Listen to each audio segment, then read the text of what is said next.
नहीं, मैं अभी आया हूँ कुछ दूसरे काम से, क्योंकि मेरे काम था। अभी एक्चुअली है क्या कि उनको मनाना मेरे लिए बहुत कठिन हो रहा है।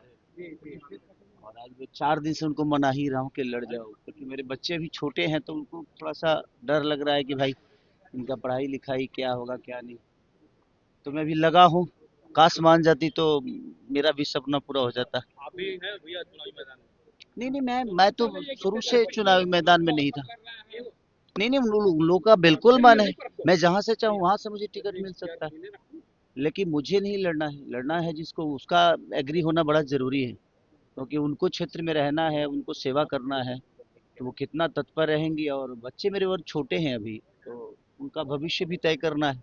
मैं तो काम में रहता हूँ, तो उनके लिए थोड़ा सा टफ जॉब है। तो उनको बड़ा डिसाइड करने में वक्त लग रहा है। मैं 4 दिन से मना ही रहा हूँ, अभी तक मना रहा हूँ कि भाई अभी 2 दिन वक्त है, मान जाओ। मान जाओगी तो कुछ कर लेंगे भाई, आपका भी एक भविष्य हो जाएगा और सेवा का मौका मिल रहा है लोगों का, ये बहुत कम लोगों को मिलता है।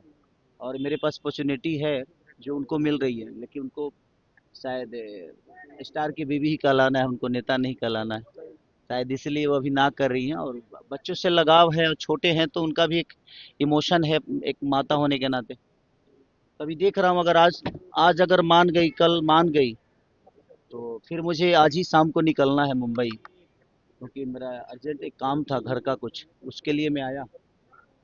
तो सब कुछ फाइनली है, बस उनका एग्री होना मेरे लिए बहुत मायने रखता है। बाकी हाँ, उनका एग्री थोड़ा सा मेरे लिए मुसीबत है, कि मैं अपने पत्नी का बात सुनता भी हूँ, क्योंकि मैं एक राम की तरह चाहता हूँ। नहीं सुनूंगा तो रावण बन जाऊंगा। इसीलिए चाहता हूँ कि भाई मेरी पत्नी सीता की तरह मुझे समझा दे, और मैं मान के और उसको पूरी दुनिया में जहाँ भी जाना होगा लेके जाऊं। तो कोशिश ये है, बट थोड़ी सी मैं उनसे जोर जबरदस्ती भी नहीं करता, क्योंकि उनका अपना इच्छा पहले होना बड़ा जरूरी है। और एक महिला है, हाउस वाइफ है, तो उनको अब समाज के बीच में अचानक से आना और बहुत सारी चीजें बदलेगी। उनको बोलना भी है, उनको अब लोगों के हक के लिए कहना भी है। तो वो सारी चीजें थोड़ी सी उनके लिए टफ है।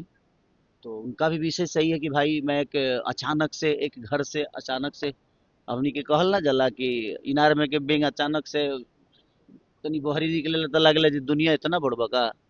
तो वो सारी चीजें कि वो बेचारी एक हाउस वाइफ है, और उनको थोड़ा सा उनके लिए समाज में जाना, समाज में बोलना, समाज को हैंडल करना थोड़ी सी कष्टदायक है उनके लिए। बट कोशिश में हूँ मैं। आप लोग भी भगवान से मनाइए कि ओ मान जाए, मान जाएंगी तो मेरे लिए एक होता है ना कि एक सपना है कि नहीं, मैं अपनी पत्नी को भी एक बड़े लेवल पे देखना चाहता हूँ, कि वो भी वहां जाए जहाँ पूरी दुनिया का वो भी सेवा करे, अपनी ऊर्जा से, अपनी ताकत से, अपनी क्षमता से। और दुनिया को, अपने विधानसभा को एक नई दिशा में लेकर जाए। मेरा यही विषय है, मैं इसीलिए प्रयास कर रहा हूँ। 4 दिन से लगातार मैं मुंबई में इसीलिए था कि ताकि वो मान जाए। अभी भी 2 दिन वक्त है, आज अगर मान जाएंगी तो फिर उसी लिए मैं शाम को फिर जा रहा हूँ, तुरंत आके और फिर जाऊंगा कि भाई मान जाओ। और मान जाएगी तो शायद कुछ जल्दी से खुशखबरी आप सबको दे दूंगा। चुनाव में बहुत सारे सेलिब्रिटी प्रचार करेंगे। कल मैथिली ठाकुर बीजेपी ज्वाइन की, आप किसके लिए प्रचार कीजिएगा? मैं तो शुरू से मैं कहीं ना कहीं मैं तेजस्वी भैया से बहुत ज़्यादा प्रभावित भी हूँ। एक बड़े भाई छोटे भाई का हम लोगों का रिश्ता है। तो कोशिश मेरी रहेगी, मेरी नहीं बल्कि उन्हीं की कोशिश रहती है कि बाबू आप आओ। और उनके बातों को मैं कभी काटता नहीं, जिसको मैं मानता हूँ उसको दिल से मानता हूँ। तो प्रयास यही है कि मैं उनको भरपूर जिताने की कोशिश करूँ और ज़्यादा से ज़्यादा सीट लाने की कोशिश करूँ। सर, छठ महापर्व है अपकमिंग, आपकी सॉन्ग कौन सी आ रही है अभी और सारे मैं राजनीति से पाँच हटके? पाँच, हाँ 5 गाने अभी लगातार मेरे आएंगे छठ के, क्योंकि रिकॉर्डिंग हो चुके हैं, शूट भी हो चुका है, सारी चीज़ें हो चुकी है। बस अब धीरे धीरे दो दो दिन, दिन दिन दिन गैप देके आएंगे सारी और एक चीज़ें। गाना गुनगुना दीजिए सर बस छठ के छठ के लिए। मात, छठी मैया सबको ऐसे ही कुशल रखे, रात भर जगा हो यार। चलिए, मैं क्या भी कुछ हाँ। कहेंगे सर? एक और स्टार है, उनके घर में आग लगी हुई है, उसको लेकर भी आग लगा। लगी है किसके घर में?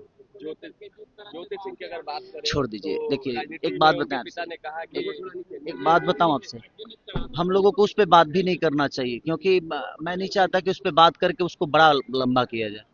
वो उनका अपना मैटर है और सुलझने वाला है नहीं, तो हम उसको बात करके ना और उलझा रहे हैं। तो इससे बेहतर है कि भाई वो दोनों समझदार हैं, उस चीज को समझते हैं, वो लोग समझ ले। क्योंकि हम लोग कुछ भी बोलेंगे ना तो लोगों को यही लगता है कि नहीं हम मजे ले रहे हैं।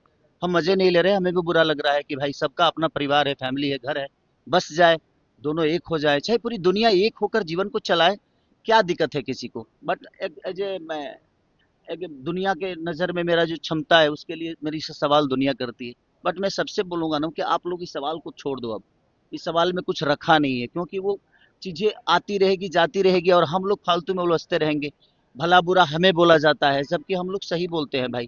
कोई पूछता है तभी आदमी जवाब देता है, नहीं पूछेगा तो क्यों जवाब देगा। ऐसा थोड़ी है कि मैं खोद के बोलता हूँ कि नहीं वही सवाल तुम लोग पूछो भाई। ऐसा नहीं है। मैं भी चाहता हूँ कि पूरी दुनिया एक होके रहे। हमारा एक रिश्ता है पति पत्नी का, मैं तो हमेशा प्रयास करता हूँ कि हमारा घर बचा रहे।